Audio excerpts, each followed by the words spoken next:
Et salut à toi, j'espère que tu pètes la forme, moi comme toujours au top. Alors aujourd'hui, comme tu peux le voir, on part chez les Arpegnathos Venator. Donc c'était à votre demande sur le canal Instagram, hein, donc si t'es pas encore dessus, je te mets le lien en description, n'hésite pas à le rejoindre. Donc là-dessus, comme je l'ai dit, je vous mets des petits sondages pour voir les prochaines vidéos, comme ça c'est vraiment vous qui pouvez choisir en fait ce que vous voulez voir. Et moi je m'adapte pour faire vraiment ce qui vous plaît. Alors, donc comme je l'ai dit ici chez les Arpegnathos Venator, on voit une aire de chasse de belle taille quand même. Donc ici je l'avais eu en seconde main sur une bourse, hein, donc avec quelqu'un avec qui j'ai pas mal discuté, qui m'avait offert quelques espèces, etc. Donc ça voilà, je l'avais acheté, c'était franchement je l'ai eu pour 10 €, hein, voilà, pour être totalement transparent avec vous. Je l'ai eu pour 10 €, vous voyez, c'est bien grand, donc c'est parfait. Alors, ici, chez les Arpegnathos Venator, on va voir donc les larves qui sont encore en train de manger le grillon que j'ai mis hier. J'ai pas mal de larves, de grosses larves, j'ai encore de la ponte, et j'ai, en mon avis, une belle quinzaine d'ouvrières. Donc ici, on peut en voir d'ailleurs une qui commence à sortir, même deux. Donc ici, voilà, elles sont vraiment très peu actives, sauf quand je fais sortir, quand je mets des grillons, hein, donc là, elles sont bien actives par contre.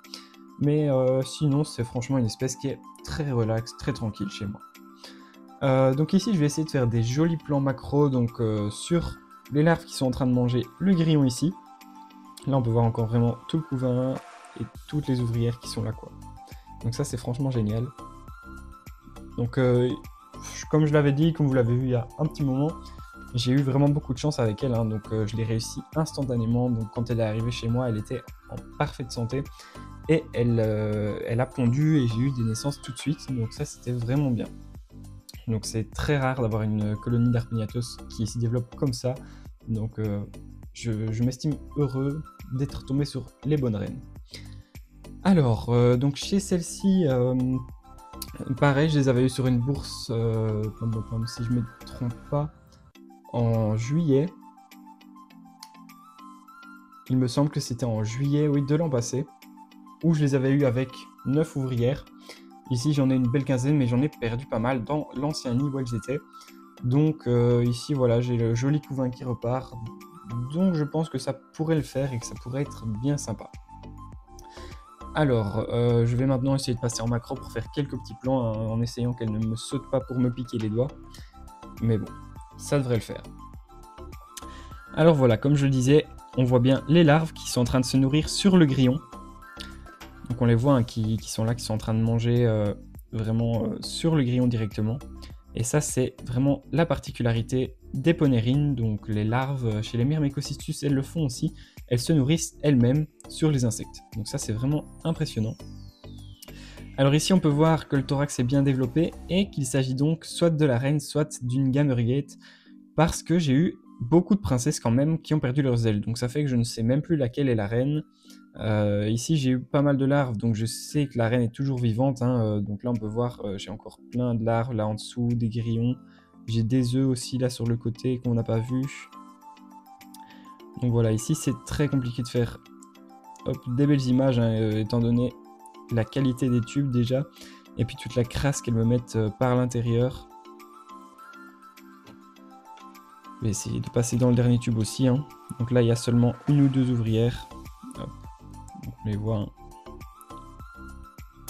Franchement, c'est une espèce que j'adore. Je les trouve très photogéniques personnellement. Je sais pas ce que vous en pensez, mais j'ai déjà fait quelques fois des petites séances photo avec une ou deux d'Arpegnathos.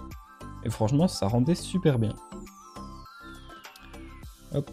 Donc elle, ça m'est déjà arrivé, hein, si vous regardez la vidéo, ceux qui étaient passés près de moi. J'en avais sorti une sur ma main et elle avait sauté dans une des autres colonies. Donc franchement, faut pas sous-estimer leur bond. Elles savent faire des vrais bonds bien énormes. Donc voilà, ici, on voit bien les belles colorations. Elles ont vraiment ce noir mat là, et puis après les mandibules qui sont un peu rouges comme ça, rouge bordeaux. Hop, et puis leur belle larve là-bas, qui mange pareil dans le grillon, hein. Donc là on voit encore mieux, la larve elle est directement en train de manger à l'intérieur du grillon. Hop, ce sera même encore plus facile de vous montrer comme ça. Donc là on voit vraiment une petite vue en ensemble. Donc comme je le disais, c'est vraiment pas une espèce qui est fort active chez moi.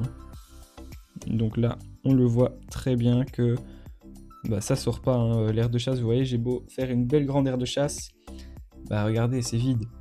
Il n'y a rien qui bouge. Et d'ailleurs, c'est un peu fort sec, donc je vais voir passer un petit coup de vaporisateur, un de ces quatre. Donc chez celle-ci, ça c'est quelque chose qui est vraiment chouette, c'est qu'elles ont une capacité en fait de s'adapter qui est vraiment dingue. Donc j'ai des moments où elles sont vraiment dans un environnement très humide, et puis comme là maintenant, dans un environnement très sec. Donc on voit, il n'y a pas une miette d'humidité. Donc elles ont vraiment pas d'eau là, elles ont juste l'eau des tubes.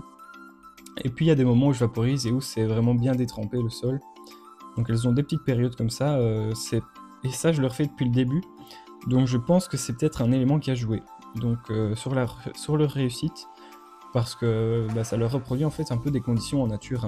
De temps en temps il va vraiment faire vraiment sale, et puis on va avoir vraiment beau temps où il va faire plus sec.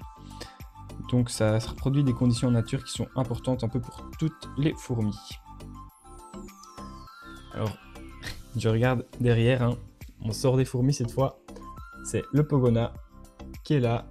On peut voir il a la queue toute blanche parce qu'il était en mue, donc il reste encore à retirer la mue de la queue. Il grandit bien, l'air de rien, ce petit pépère. Hop. Donc, voilà. Franchement, le Pogona c'est vraiment très très gentil comme lézard, donc il n'y a pas de souci, il va parfois près du chien, près du chat, et il s'entend bien avec pour le moment. Hop, je vais refermer la vitre. Et maintenant on revient à nos Harpegnathos. Donc voilà, comme je le disais, franchement pas très très actif. Après, de temps en temps, quand on souffle un coup ou quoi, là elles vont sortir venir voir ce que c'est. Mais sinon, ça ne bouge pas dans la globalité. Donc là on voit une ouvrière qui transporte une larve. Donc c'est même une Gamergate, je pense. On peut voir qu'elles m'ont vraiment rempli 2 tubes avec le couvain et beaucoup d'ouvrières. Et puis il y a un tube où elles étaient une ou deux quoi. Donc c'est pas grand chose. Là on en voit une, deuxième. Là ça commence doucement à sortir. Donc comme je parle au-dessus, elles ont un peu du vent quand je parle. Donc c'est ça aussi qui doit les titiller. Hop. Et si j'arrive à vous montrer un petit plan où elles suivraient mon doigt. Mais je pense que ça va être compliqué parce que les vitres sont vraiment sales. Donc elles ne voient même pas à travers, je pense, de l'intérieur. Donc quand on regarde là en bas, c'est vraiment dégueulasse. Alors ici, dans les setups qui ont changé, j'ai également les Odontomachus. Donc elles sont dans un setup dans le même style que les Harpegnathos et les Neoponera. Donc comme ça, avec un fond de substrat et des tubes. Elles ont bien emménagé, ça grouille de partout. Donc pour le moment, tout se passe bien. J'ai revu de la ponte.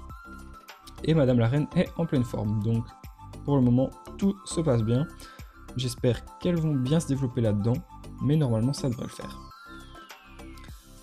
Donc on revoit, j'ai vraiment un joli couvain dans ces tubes. Hop, ici en dessous on voit encore juste là au bord 2-3 œufs, juste au-dessus des larves. Donc ça continue de se développer correctement, c'est parfait. Et ici je m'estime donc très heureux de ne pas avoir d'acariens chez elle. Donc vraiment énormément de personnes avec les colonies d'Harpegnathos ont des problèmes d'acariens. Et ben j'ai la chance de ne pas avoir eu vraiment de problème chez elles. J'ai eu un moment une petite invasion d'acariens chez toutes mes colonies presque. J'ai traité au Taurus et depuis plus rien. Donc j'essaie juste de ramasser les restes directement. Donc il y a vraiment zéro nourriture qui traîne en général. Et je pense que c'est ça qui fait aussi, donc les acariens n'ont rien à manger, alors ils ne viennent pas. Enfin, pour ce qui est des acariens détritivores, attention, parce que les acariens suceurs de sang, ça, c'est pas encore pareil. Mais eux, c'est les pires et j'ai de la chance de ne pas en avoir eu non plus. Alors, je vais essayer peut-être de passer sur un plan là, dans les tubes. Je ne sais même pas si je saurais voir quelque chose en fait. Donc là on en voyait une, hop, on les voit très légèrement. Je vais essayer de... J'ai une ouvrière qui vient de passer là en dessous, qui allait se planquer et qui a sauté pour aller jusque là. Donc pour vous dire, franchement, quand ça saute, ça rigole pas. Alors celle-ci qui vient voir, hein, elle m'a vu bouger donc juste maintenant le lichen qui était devant les tubes. Alors maintenant tout le monde va venir voir. Je vais même essayer de tirer un peu plus vers moi pour vous montrer à l'intérieur.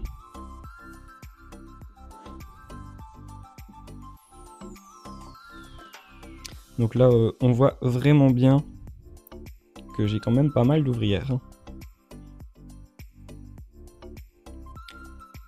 Là, elles sont un peu plus cachées. Je pense que j'en ai une ou deux dans le tube d'ouvrières seulement. La plupart sont dans celui du milieu. Puis j'en ai pareil une ou deux là-bas. J'en ai une ici. Et puis celle qui vient de partir dans l'aire de chasse. Donc là, on peut voir une ouvrière qui tient encore des larves ou des œufs dans ses mandibules. Voilà. Comme je le disais, c'est vraiment très très calme. On voit qu'elles sont hyper relax. Pas de stress, elles sont à la lumière pourtant. Hein. Donc ça, franchement, c'est quelque chose... chez moi, elles ont l'habitude en fait. Donc la lumière à mes colonies, ça ne fait pratiquement plus rien. Donc il y en a beaucoup qui disent que c'est mauvais, que ça ralentit le développement, etc. Personnellement, j'ai un développement vraiment énorme chez pas mal d'espèces en ce moment. Alors qu'elles sont à la lumière complète. Hein. Enfin, attention, à la lumière complète, elles sont pas à la lumière directe du soleil, mais elles sont tout près des lumières des terras. Donc elles ont quand même une source de lumière tout près. Et j'ai pas de soucis. Hein. Donc, et c'est même pas dire qu'elles sont toutes entassées les unes sur les autres, non, non. Elles sont vraiment bien espacées, elles prennent la place dans les nids, dans les tubes.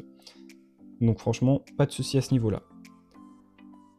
Hop, tant qu'on y est, j'en profite aussi pour le dire, chez les Myrmecia, j'ai pas mal de grosses larves, donc ça promet bientôt des naissances. Hein. En mon avis, dans 3 semaines, je devrais avoir peut-être des naissances.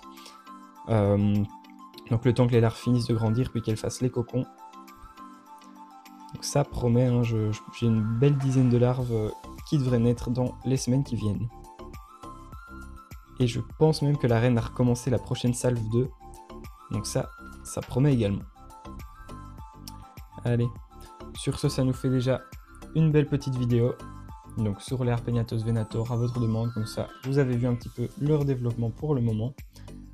La prochaine, je pense que ce sera sur les Acromyrmex, hein, donc c'était la deuxième dans le sondage, donc je vais certainement refaire un sondage en mettant les Acromyrmex, et donc une troisième espèce en plus, comme j'ai fait les Harpegnathos aujourd'hui. Et pareil, c'est vous qui allez choisir. Hein.